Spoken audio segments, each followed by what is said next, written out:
नमस्कार साथियों, स्वागत है आपका आपके अपने YouTube channel only MPPSC with G में। इस वीडियो में हम भारत के महान्यायवादी टॉपिक को पढ़ेंगे, अटॉर्नी जनरल ऑफ इंडिया।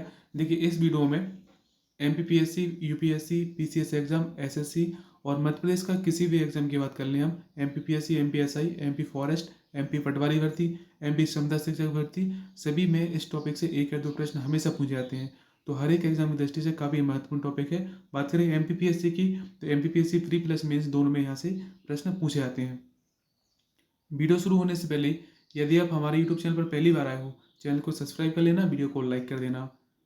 चलिए शुरू करते हैं आज के topic, attorney general of India यानी कि भारत के महान्यायवादी। देखिए, बात करें भारत का महान्यायवादी होता कौन है, तो देखिए भारत का जो महान्यायवादी होता है यानी कि अटॉर्नी जनरल ऑफ इंडिया होता है, यह भारत सरकार का मुख्य कानूनी सलाहकार होता है। यानी कि इंडियन गवर्नमेंट को जब किसी कानूनी मुद्दे पर सलाह लेनी होती है तो वह किसके पास जाती है, वह भारत के महान्यायवादी यानी कि अटॉर्नी जनरल ऑफ इंडिया के पास जाती है। और देखिए, बात करें भारतीय उच्च न्यायालय यानी कि सुप्रीम कोर्ट में, यह सरकार का प्रमुख वकील भी होता है। यानी कि सुप्रीम कोर्ट में जो भी सरकार की तरफ से प्रमुख वकील के रूप में पेश होते हैं, वह पेश होते हैं कौन, भारत के महान्यायवादी। देखिए, बात करें वर्तमान में भारत के महान्यायवादी कौन है, तो वर्तमान में के वेणुगोपाल, जिनको आप इस इमेज में देख सकते हैं, यह भारत के महान्यायवादी हैं। देखिए, बात करें संविधान में भारत के महान्यायवादी की नियुक्ति के संबंध में प्रावधान दिए गए हैं, तो भारत के महान्यायवादी की नियुक्ति राष्ट्रपति द्वारा की जाती है। और जो इसका प्रावधान मिलेगा महान्यायवादी का, संविधान के अनुच्छेद 76 में आपको महान्यायवादी पंडित मिलेंगे। देखिए, बात करें इसकी योग्यता के बारे में, तो इसकी योग्यता के बारे में सुप्रीम कोर्ट के न्यायाधीश की योग्यता के समान ही भारत के महान्यायवादी की योग्यता होनी चाहिए। इसी कैटेगरी के अकॉर्डिंग भारत के महान्यायवादी की नियुक्ति की जाती है। ऐसे किसी भी व्यक्ति को महान्यायवादी के पद पर नियुक्त किया जा सकता है जिसे राष्ट्रपति अपनी नज़र में कानून का विशेषज्ञ समझे। तो इस पॉइंट को भी आप याद कर लेना। संविधान के अनुच्छेद 76 में आपको मिलेंगे भारत के महान्यायवादी, नियुक्ति राष्ट्रपति करते हैं और योग्यता वही होनी चाहिए जो सुप्रीम कोर्ट के न्यायाधीश बनने के योग्य होती है। देश के महान्यायवादी का कर्तव्य, देखिए, कानूनी मामलों में केंद्र सरकार को सलाह देना और कानूनी प्रक्रिया की उन जिम्मेदारियों को निभाना जो राष्ट्रपति की ओर से उनके पास भेजी जाती हैं। देखिए, भारत इंडियन गवर्नमेंट की जो कानून के संबंध में सलाह मांगते हैं, तो वह किसके द्वारा मांगते हैं, तो राष्ट्रपति सबसे पहले किसको बोलेगा, केंद्र सरकार बोलेगी राष्ट्रपति को, राष्ट्रपति बोलेंगे भारत के महान्यायवादी को। तो इस तरीके से सर्कल चलता है। और जो भारत के महान्यायवादी होते हैं, वह जो लीगल सलाह होती है वह केंद्र सरकार को देते हैं। इसके अतिरिक्त संविधान और किसी अन्य कानून के अंतर्गत उनका जो काम निर्धारित है उनका भी पालन उनको पूरा करना होता है। एक तो मुख्य काम इनका हो गया केंद्र सरकार को कानूनी सलाह देना, साथ ही साथ जो भी संविधान में वर्णित प्रमुख कार्य होते हैं उनको भी यह करते रहते हैं। अपने कर्तव्य के निर्वहन के दौरान उन्हें देश के किसी भी न्यायालय में उपस्थित होने का अधिकार है। ये काफ़ी इंपॉर्टेंट फैक्ट है, महान्यायवादी को देश के किसी भी न्यायालय में उपस्थित होने का अधिकार होता है। साथ ही साथ उन्हें एक विशेष अधिकार भी होता है, उन्हें संसद की कार्यवाही में धारा 88 के अनुसार भाग लेने का अधिकार है। हालांकि उनके पास मत देने का अधिकार नहीं है दोस्तों, वह संसद की कार्यवाही में भाग ले सकते हैं आर्टिकल 88 के तहत, लेकिन उनको वोट डालने का अधिकार नहीं होता है। इस फैक्ट को भी आप बिल्कुल कंटेस्ट कर लीजिएगा, यहाँ से प्रश्न लगातार पूछे जाते हैं। उनके कामकाज में सहायता के लिए सॉलिसिटर जनरल और अतिरिक्त सॉलिसिटर जनरल होते हैं। यह भी इंपॉर्टेंट फैक्ट है, इसको भी आप याद कर सकते हैं। देखिए, अनुच्छेद 76 और 88 के भारत के महान्यायवादी के संबंध में देखिए, यह इनको विशेष अधिकार प्राप्त होते हैं। एक तो 88 में संसद के सदन में भाग ले सकते हैं। भारत के महान्यायवादी देश के सर्वोच्च कानूनी अधिकारी होते हैं। यहाँ से भी प्रश्न पूछा जाता है, भारत के महान्यायवादी देश के सर्वोच्च कानूनी अधिकारी होते हैं। वह सभी कानूनी मामलों में सरकार को सहायता के लिए जिम्मेदार होते हैं। राष्ट्रपति महान्यायवादी की नियुक्ति करता है, जैसे कि हमने ऊपर देख लिया था। जो यानी कि महान्यायवादी की नियुक्ति की उसकी योग्यता होती है सर्वोच्च न्यायालय के एक न्यायाधीश के होने लायक होनी चाहिए। इस फैक्ट को हम ऑलरेडी डिस्कस कर चुके हैं। भारत का नागरिक होना चाहिए, देखिए भारत का नागरिक होना चाहिए और उसे 10 साल के लिए उच्च न्यायालय में वकील के रूप में उसने कार्य किया हो। इतनी योग्यता है तो वह व्यक्ति भारत का अटॉर्नी जनरल ऑफ इंडिया बन सकता है।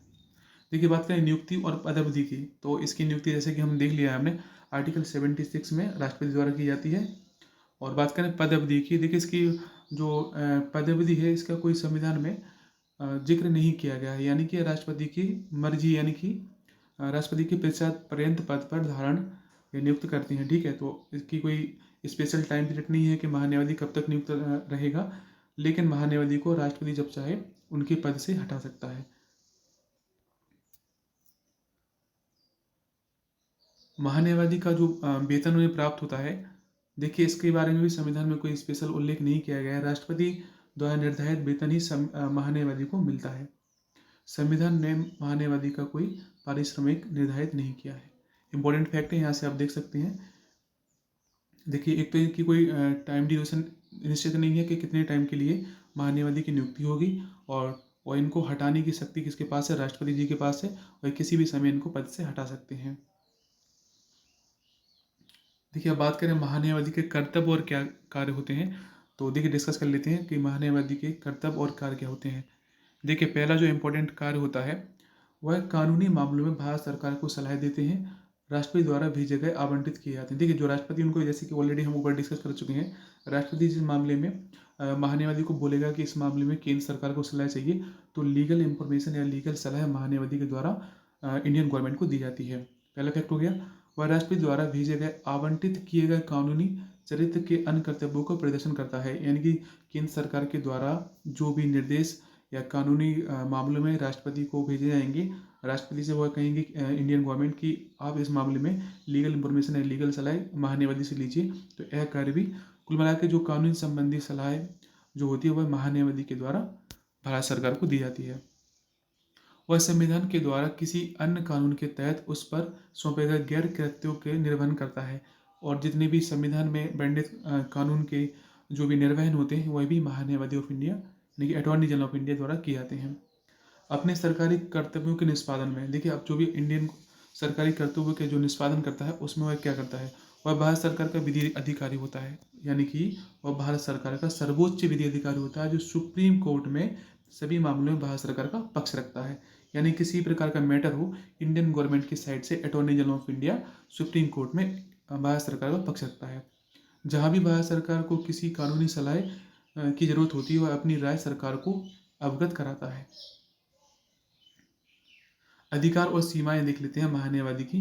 देखिए, अपने कर्तव्यों के निष्पादन में वह भारत के राज्य क्षेत्र में सभी न्यायालयों में सुनवाई का अधिकार रखता है। काफ़ी इंपॉर्टेंट है, महान्यायवादी को भारत के किसी भी राज्य के सभी न्यायालयों में सुनवाई करने का अधिकार होता है।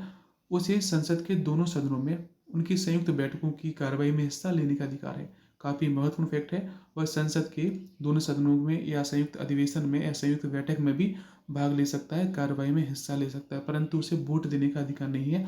आर्टिकल 88 को बिल्कुल याद कर लेना, यहाँ से प्रश्न पूछा जाएगा। उसे संसद की किसी भी समिति में जिसमें वह सदस्य के रूप में नामांकित है बोलने का अधिकार है, भाग लेने का अधिकार है। यानी कि संसद की बैठक में भाग ले सकता है, कार्रवाई में भाग ले सकता है, संसद की किसी समिति में भाग ले सकता है, लेकिन एक काम नहीं कर सकता, वह वोट नहीं दे सकता, अपना मत नहीं दे सकता है, बाकी ऑलमोस्ट सब कार्रवाई कर सकता है। देखिए, महान्यायवादी के अधिकार के बारे में देखें अपने, देखिए ऑलरेडी डिस्कस कर चुके हैं इसे हम। देखिए, वोट डालने का अधिकार उसे नहीं होता है। उन सभी विशेष अधिकारों और प्रतिरक्षा को प्राप्त करता है जो संसद के एक सदस्य को उपलब्ध होती हैं।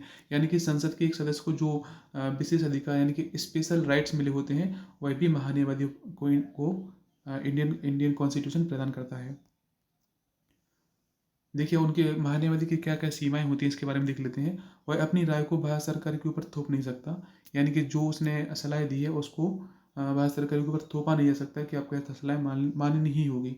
वह भारत सरकार की अनुमति के बिना आपराधिक मामलों में आरोपियों के बचाव नहीं कर सकता, यानी कि इंडियन गवर्नमेंट चाहे तभी वह ऐसा कर सकता है, अन्यथा नहीं। वह सरकार की अनुमति के बिना किसी भी कंपनी के एक निदेशक के रूप में नियुक्ति स्वीकार नहीं कर सकता। बिना इंडियन गवर्नमेंट की अनुमति के वह किसी कंपनी में निदेशक के रूप में नियुक्ति स्वीकार नहीं कर सकता। देखिए, यहाँ ध्यान देने वाली बात यह भी है कि महान्यायवादी को निजी कानूनी अभ्यास से वंचित नहीं किया जाता है, यानी कि निजी प्रैक्टिस भी महान्यायवादी कर सकता है। वह सरकार का कर्मचारी नहीं होता क्योंकि उससे निश्चित वेतन का भुगतान नहीं किया जाता, उसके पास पारिश्रमिक राष्ट्रपति द्वारा निर्धारित होता है। इस फैक्ट को याद कर लेना, यहाँ से भी प्रश्न पूछा जा सकता है। देखिए, अब जो महान्यायवादी हुए हैं उनके कार्यकाल लिस्ट वाइज देख लेते हैं कि सबसे पहले कौन थे। तो देखिए, सबसे पहले जो इंडियन गवर्नमेंट भारत सरकार में जो महान्यायवादी पद पर बने थे वह थे MC सीतलवाड़ा। काफ़ी इंपॉर्टेंट है, यहाँ से प्रश्न पूछा जा सकता है। MC सीतलवाड़ा जी भारत के प्रथम महान्यायवादी थे। इनका कार्यकाल सबसे लंबा था, 28 जनवरी 1950 से 1 मार्च 1963 तक ये अपने पद पर रहे थे। बात करें दूसरे कौन से थे, तो CK दफ्तरी जो कि 1963 से 68 के बीच रहे थे। नीरेन डी 68 से 77 के बीच। SB गुप्ते 77 से 79 के बीच। LN सिन्हा 79 से 83 के बीच। के पराशरण 83 से 89 के बीच। सोलो सारेबाजी सबसे छोटा कार्यकाल था इनका, 89 से 1990 तक। जी रामास्वामी 1990 से 1992 तक। मिलन के बनर्जी 1992 से 1996 तक। अशोक देसाई 9 जुलाई 1996 से 6 अप्रैल 1998 तक। सोली सोराबाजी देखिए 1998 से 2004 तक। मिलन के बनर्जी 2004 से 2009 तक। देखिए बात करें गुलाम SC वाहनमती, यह 2009 से 2014 तक रहे। मुकुल रोहतगी 14 से 17 तक। और वर्तमान में है KK वेणुगोपाल 30 जून 2017 से अभी तक भारत के महान्यायवादी पद पर बने हुए हैं। नियुक्ति और पदावधि के बारे में हम ऑलरेडी डिस्कस कर चुके हैं। देखिए this is the end of this video. आपको वीडियो पसंद आया हो तो क्या करना है दोस्तों, आपको हमारे यूट्यूब चैनल को सब्सक्राइब जरूर करना है और वीडियो को लाइक कर देना है। देखिए ऐसे ही इंपॉर्टेंट वीडियोस आपको चैनल पर मिलते रहेंगे, तो चैनल पर बने रहिए। Thanks for watching this video. Like share and subscribe. जय हिंद, वंदे मातरम।